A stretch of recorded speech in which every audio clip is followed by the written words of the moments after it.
En el año que murió el rey Usías, cuando Israel estaba sumido en la incertidumbre y el luto nacional, un joven profeta llamado Isaías tuvo una experiencia que transformaría no solo su vida, sino también nuestra comprensión de quién es Dios.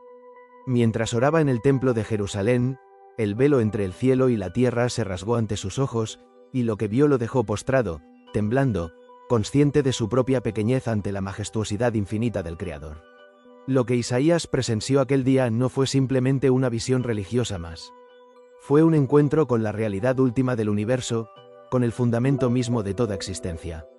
Y en el centro de esa visión, resonando a través de los cielos como un trueno interminable y a la vez como la más delicada melodía, estaba un cántico que nunca cesa, un himno que ha sido cantado desde antes de la fundación del mundo y que continuará resonando por toda la eternidad.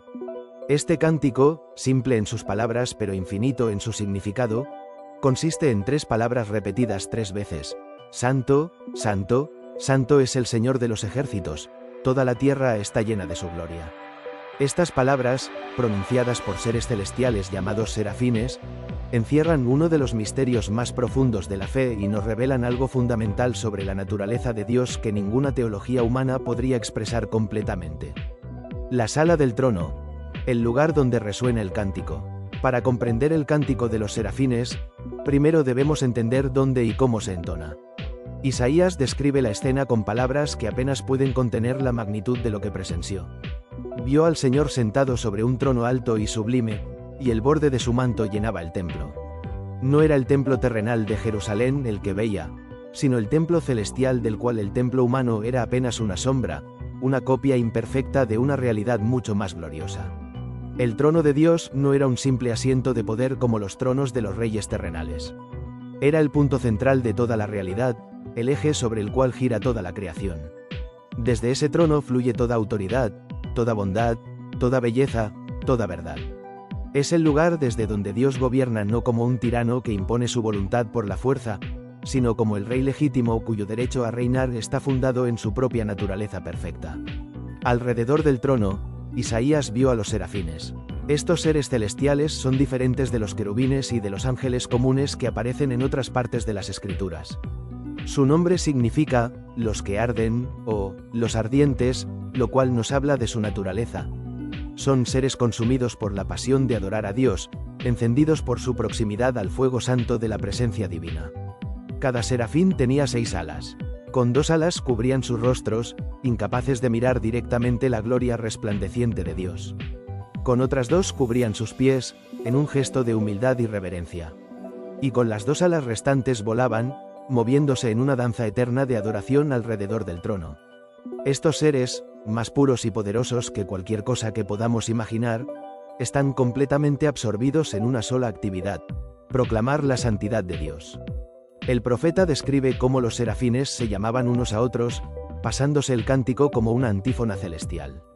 No cantaban en un coro perfectamente sincronizado como podríamos esperar, sino que se respondían el uno al otro, creando una conversación eterna de alabanza. Uno proclamaba la santidad de Dios, y otro respondía, y luego otro, en una cadena ininterrumpida de adoración que nunca termina, que nunca se debilita, que nunca pierde su frescura o su pasión. El triple santo, más que una repetición. Cuando los serafines cantan Santo, Santo, Santo, no están simplemente repitiendo una palabra para dar énfasis, aunque ciertamente hay énfasis en su proclamación. En el idioma hebreo, la repetición es una forma de expresar el superlativo, el grado máximo de algo. Decir algo 2 veces significa que es muy grande o muy importante. Pero decir algo 3 veces, repetirlo en forma triple, es llevarlo al nivel más alto posible de significado. Cuando los serafines dicen 3 veces, Santo, están declarando que Dios es el más santo de todos los seres santos, que su santidad no tiene medida ni comparación. Pero hay más profundidad aún en esta triple proclamación. El número 3 tiene un significado especial en las Escrituras y en la naturaleza misma de Dios. Aunque los serafines de la visión de Isaías no conocían todavía la revelación completa de la Trinidad que vendría siglos después, su cántico apuntaba hacia esa verdad. Cada santo puede entenderse como una adoración al Padre, al Hijo y al Espíritu Santo. El Padre, fuente de toda santidad, origen sin origen de toda la divinidad. El Hijo, quien en su tiempo se haría hombre para revelarnos perfectamente la santidad de Dios en forma humana. El Espíritu Santo, quien santifica a la creación y nos hace partícipes de la naturaleza divina. 3 personas, una esencia. 3 veces santo, un solo Dios santo. Pero ¿qué significa realmente que Dios sea santo? La palabra santo, en hebreo, es kadosh, que tiene la idea fundamental de separación, de ser apartado, de ser completamente diferente y único. Cuando decimos que Dios es santo, estamos diciendo que Él es totalmente otro, completamente diferente de todo lo creado.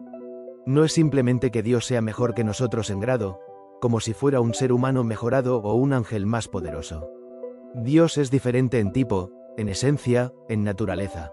La santidad de Dios significa su absoluta pureza moral. En Él no hay sombra de maldad, ni el más mínimo rastro de imperfección. Es la luz pura en la que no hay tinieblas. Es el bien absoluto que define lo que es bueno. Cuando hablamos de moralidad o ética, estamos hablando de reflejos pálidos de la santidad de Dios, intentos de capturar algo de su naturaleza perfecta. La santidad de Dios también significa su trascendencia, su absoluta diferencia de todo lo creado. Nosotros somos criaturas, Él es el Creador. Nosotros somos limitados, Él es infinito. Nosotros somos cambiantes, Él es inmutable. Nosotros dependemos de 1000 cosas para existir. Él existe por sí mismo, sin necesitar nada ni nadie. Esta diferencia no es solo una cuestión de poder o tamaño, sino de ser mismo. Al mismo tiempo, la santidad de Dios no lo hace distante o indiferente. Paradójicamente, este Dios completamente otro es también el Dios cercano, el Dios que se revela, el Dios que entra en relación con su creación. El hecho de que sea santo no significa que sea frío o inaccesible, sino que cualquier acceso a Él debe tomar en cuenta su santidad, debe respetar quién es Él realmente. El significado eterno del cántico. El cántico de los serafines no es un evento que ocurrió una vez en el pasado distante. No es algo que Isaías escuchó en una ocasión especial y luego cesó. El libro de Apocalipsis nos revela que este mismo cántico continúa en el cielo en este preciso momento. El apóstol Juan, en su visión del trono de Dios, escuchó a 4 seres vivientes que día y noche, sin cesar, proclamaban: Santo, Santo, Santo es el Señor Dios Todopoderoso, el que era, el que es y el que ha de venir. Esto significa que mientras tú lees estas palabras, mientras vives tu vida cotidiana, mientras duermes y mientras trabajas, el cántico continúa. En este mismo instante, en la dimensión celestial que existe más allá de nuestros sentidos físicos, los serafines siguen proclamando la santidad de Dios. Han estado cantando desde antes de que hubiera estrellas en el cielo. Cantaron cuando Dios creó el mundo. Cantaron durante el diluvio. Cantaron cuando Israel salió de Egipto. Cantaron cuando nació Jesús en Belén. Cantaron cuando Él murió en la cruz y cuando resucitó de entre los muertos. Y seguirán cantando cuando este mundo llegue a su fin y el cielo y la tierra sean renovados. Este cántico eterno nos enseña algo fundamental sobre la naturaleza de la adoración. La adoración no es algo que hacemos ocasionalmente, no es una actividad entre muchas otras. La adoración es la respuesta natural y correcta a la realidad de quién es Dios. Cuando los serafines ven la santidad de Dios, no pueden hacer otra cosa sino proclamarla. No están cumpliendo un deber o siguiendo una rutina religiosa. Están respondiendo a la realidad más abrumadora y hermosa que existe. El cántico también nos revela que la adoración verdadera está centrada en Dios mismo, no en los beneficios que recibimos de Él. Los serafines no cantan, gracias, gracias, gracias, aunque ciertamente podrían agradecer a Dios por muchas cosas.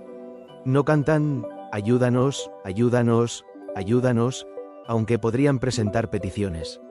Cantan, santo, santo, santo, porque la santidad de Dios es digna de ser proclamada por sí misma, independientemente de lo que haga por nosotros. Esto desafía mucho de lo que llamamos adoración en nuestros tiempos. Con frecuencia, nuestros cantos se centran en cómo nos sentimos, en lo que Dios ha hecho por nosotros, en nuestras experiencias personales. Todo esto tiene su lugar, pero el modelo celestial de adoración nos llama a algo más elevado, a estar tan abrumados por quién es Dios que todo lo demás palidezca en comparación. El cántico eterno también nos habla de la consistencia de Dios. Los serafines no cambian de melodía según el estado de ánimo celestial. No hay días en que Dios sea menos santo y por tanto reciba menos adoración. Su santidad es constante, eterna, inmutable. Esto nos da un ancla en un mundo de cambio constante. Mientras todo a nuestro alrededor cambia, Dios permanece el mismo. Santo ayer, santo hoy, santo para siempre. La respuesta de Isaías. Encuentro con la santidad. Cuando Isaías escuchó el cántico de los serafines y presenció la gloria del Señor, su reacción no fue de alegría inmediata o de celebración. En lugar de eso, fue golpeado por un terror reverente, una conciencia abrumadora de su propia condición. Gritó: ¡ay de mí! Estoy perdido, pues soy hombre de labios impuros y habito en medio de un pueblo de labios impuros, y mis ojos han visto al Rey, al Señor de los ejércitos. Esta reacción nos enseña algo crucial sobre lo que significa encontrarse verdaderamente con la santidad de Dios. En nuestra cultura moderna, tendemos a tener una visión muy ligera del pecado y una visión muy casual de Dios. Pensamos en Dios como nuestro amigo celestial, alguien que está ahí para ayudarnos y hacernos sentir mejor. Aunque es cierto que Dios es nuestro amigo y nos ama profundamente, esta familiaridad no debe hacernos olvidar su santidad. Cuando una persona realmente se encuentra con la santidad de Dios, la respuesta natural es la conciencia de la propia pecaminosidad. No es que Dios nos señale con el dedo y nos haga sentir mal. Es que su pura santidad, su absoluta bondad, su perfecta justicia actúan como un espejo que nos muestra quiénes somos realmente. En la luz ordinaria, un vidrio puede parecer limpio, pero cuando lo pones bajo una luz brillante, ves cada mancha, cada huella digital, cada partícula de polvo. Así es con nosotros ante la santidad de Dios. Isaías se enfocó específicamente en sus labios. Como profeta, sus palabras eran su herramienta principal, su ministerio. Pero ahora, en la presencia de la santidad perfecta, se dio cuenta de que incluso sus mejores palabras estaban contaminadas. Las palabras que había pronunciado con orgullo espiritual, los mensajes que había dado con aparente autoridad, todo parecía manchado cuando lo comparaba con la pureza absoluta de Dios. También reconoció que no era solo él quien tenía este problema. Habitaba en medio de un pueblo de labios impuros.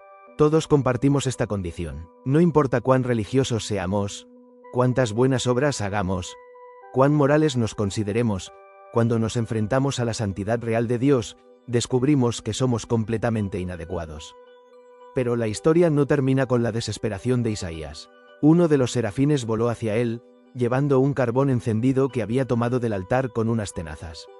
Tocó con el carbón la boca de Isaías y le dijo: «He aquí, esto ha tocado tus labios, y es quitada tu culpa, y perdonado tu pecado». Este acto de purificación es profundamente significativo. El carbón encendido venía del altar, el lugar del sacrificio. En el sistema de adoración del Antiguo Testamento, el altar era donde se ofrecían los sacrificios por el pecado. La sangre de los animales se derramaba allí como símbolo de la expiación. Este carbón del altar representa el poder purificador del sacrificio. Para nosotros, que vivimos del otro lado de la cruz, vemos en este carbón encendido una prefigurización de Cristo. Así como el carbón del sacrificio purificó a Isaías, la sangre de Jesús, el sacrificio supremo, nos purifica de todo pecado. Es solo a través del sacrificio que podemos estar en la presencia de un Dios santo. No podemos purificarnos a nosotros mismos, no podemos hacer suficientes buenas obras, no podemos orar lo suficiente o ayunar lo suficiente para limpiar la mancha del pecado. Necesitamos que la purificación venga de fuera, de Dios mismo. El hecho de que fuera un serafín quien trajera el carbón también es significativo. Estos seres que constantemente proclaman la santidad de Dios son también los agentes de su misericordia. La santidad y la misericordia no son opuestos en Dios. Son aspectos de su carácter perfectamente unificado. El mismo Dios que es tan santo que los serafines deben cubrir sus rostros es también el Dios que provee purificación para los pecadores. La gloria que llena la tierra. La segunda parte del cántico de los serafines declara: «Toda la tierra está llena de su gloria». Esta afirmación es tan importante como la proclamación de la santidad de Dios. Los serafines no solo adoran a un Dios distante y separado de su creación. Adoran a un Dios cuya gloria permea toda la realidad creada. La gloria de Dios es la manifestación visible de sus atributos invisibles. Es el resplandor de su presencia, el brillo de su santidad, la expresión de su ser. Cuando los serafines dicen que la tierra está llena de su gloria, están diciendo que no hay un solo centímetro del universo que no revele algo sobre Dios, que no lleve la huella de su carácter. Esta verdad transforma nuestra comprensión del mundo que nos rodea. El cielo estrellado no es solo un fenómeno físico interesante. Es una declaración de la grandeza de Dios. La complejidad de una célula no es solo biología fascinante. Es un testimonio de su sabiduría infinita. La belleza de una puesta de sol, la majestuosidad de las montañas, el rugido del océano, el canto de los pájaros, todo esto es parte de cómo la gloria de Dios llena la tierra. Pero la gloria de Dios no se revela solo en las cosas grandes y espectaculares. Está en lo pequeño también. En la estructura de un átomo, en el patrón de un copo de nieve, en la forma en que una semilla se convierte en árbol. Cada aspecto de la creación, desde lo más grande hasta lo más pequeño, desde lo más obvio hasta lo más oculto, refleja algo de la gloria del Creador. El salmista captó esta verdad cuando escribió: «Los cielos cuentan la gloria de Dios, y el firmamento anuncia la obra de sus manos. Un día emite palabra a otro día, y una noche a otra noche declara sabiduría». La creación no es silenciosa. Está constantemente proclamando la gloria de Dios. No usa palabras que podamos escuchar con nuestros oídos físicos, pero su mensaje es claro para quienes tienen ojos para ver y oídos para escuchar. Sin embargo, hay una tragedia en todo esto. Aunque la tierra está llena de la gloria de Dios, la mayoría de las personas pasan por la vida sin notarla. Miran el cielo estrellado y solo ven puntos de luz. Observan la complejidad de la vida y solo ven el resultado de procesos naturales aleatorios.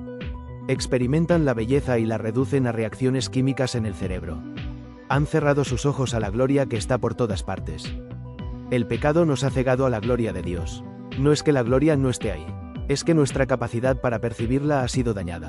Somos como personas con cataratas que miran un paisaje hermoso pero solo ven formas borrosas.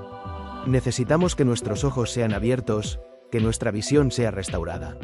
Esta restauración de la visión es parte de lo que significa la salvación. Cuando venimos a Cristo, cuando somos transformados por su Espíritu, comenzamos a ver el mundo de manera diferente.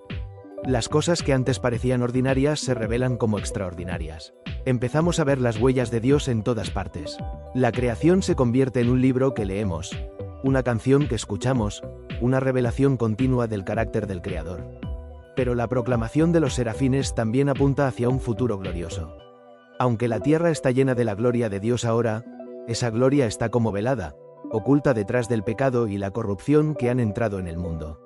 Un día, ese velo será quitado. La promesa de las Escrituras es que la tierra será llena del conocimiento de la gloria del Señor, como las aguas cubren el mar.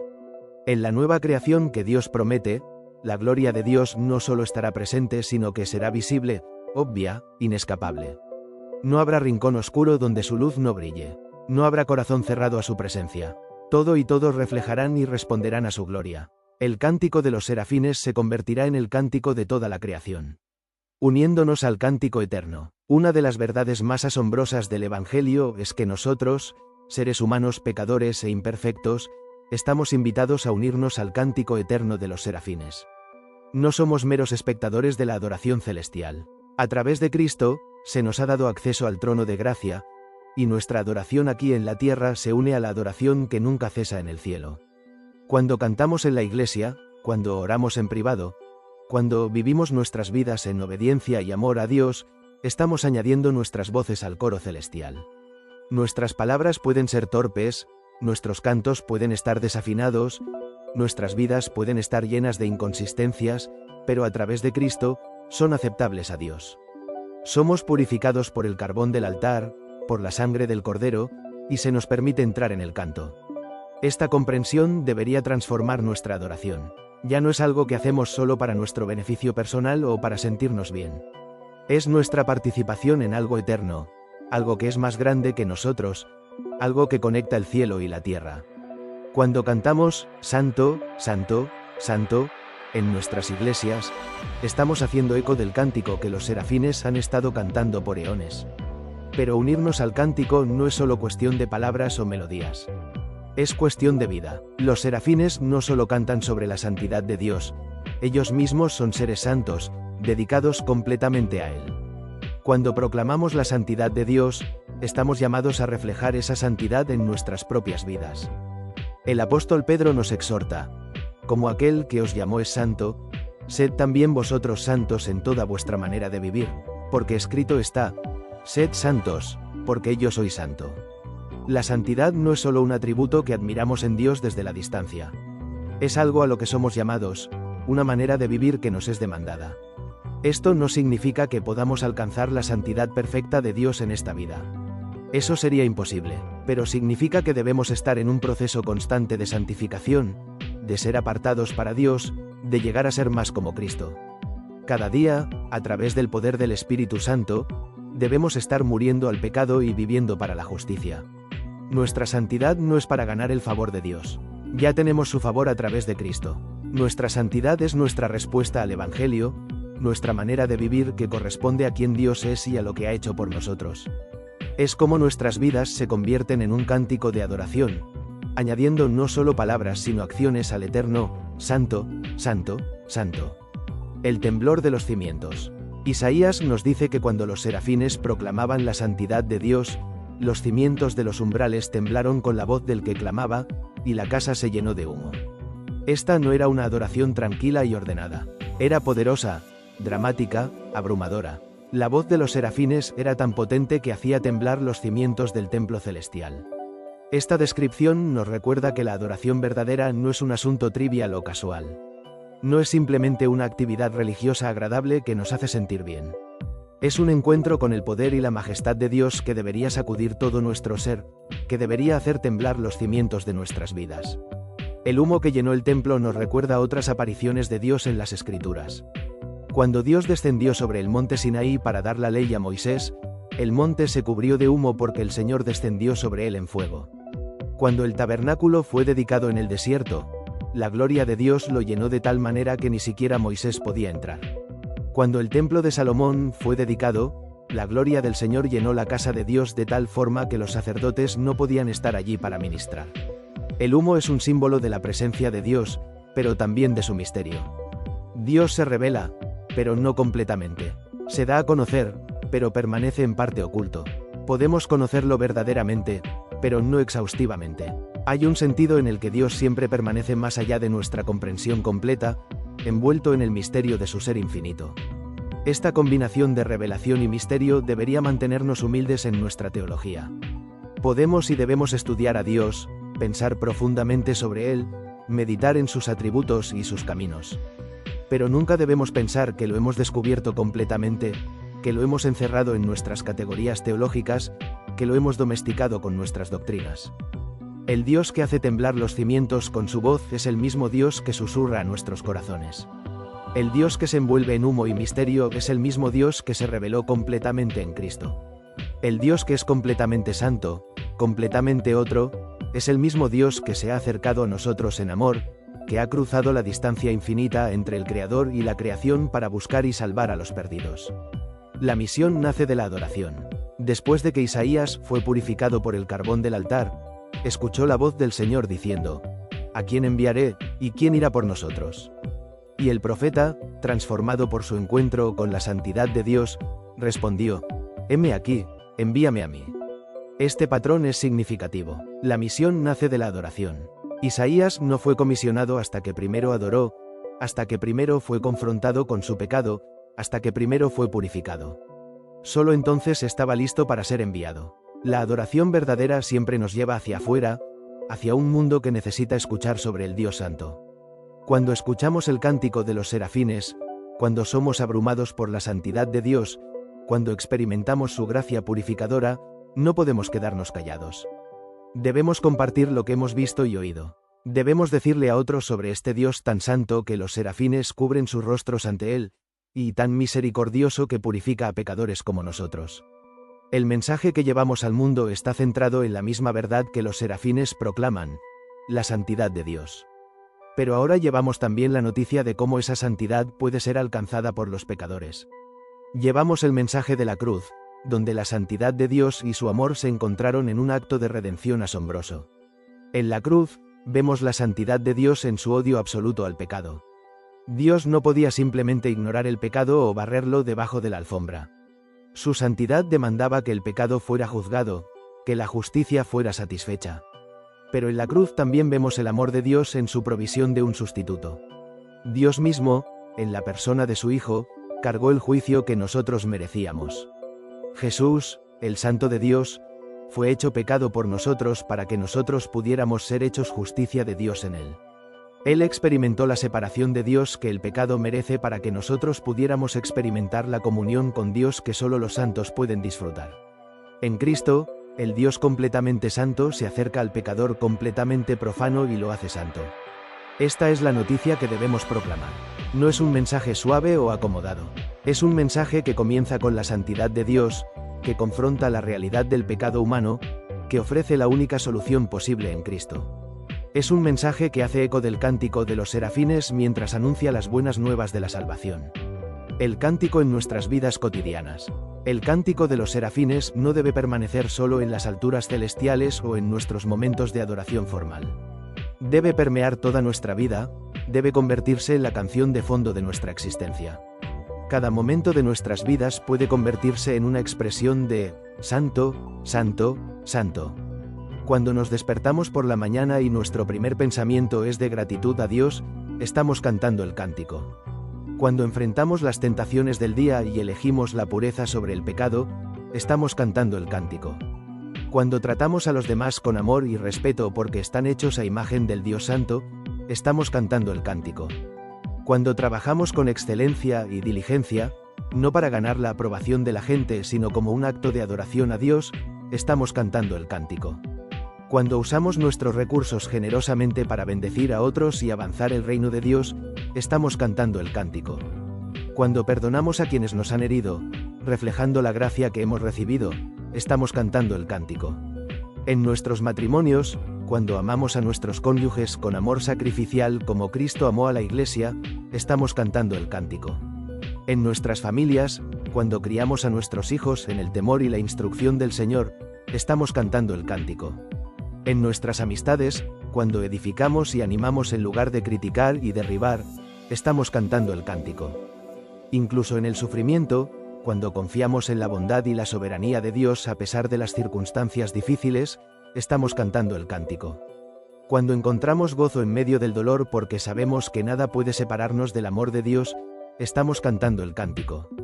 Cuando perseveramos en la fe cuando sería más fácil renunciar, estamos cantando el cántico. Esta vida de santidad práctica no es un legalismo pesado que nos agobia con reglas y regulaciones. Es la expresión natural de haber sido transformados por el encuentro con el Dios Santo. Cuando realmente hemos visto su gloria, cuando realmente hemos experimentado su gracia, cuando realmente hemos sido purificados por su sacrificio.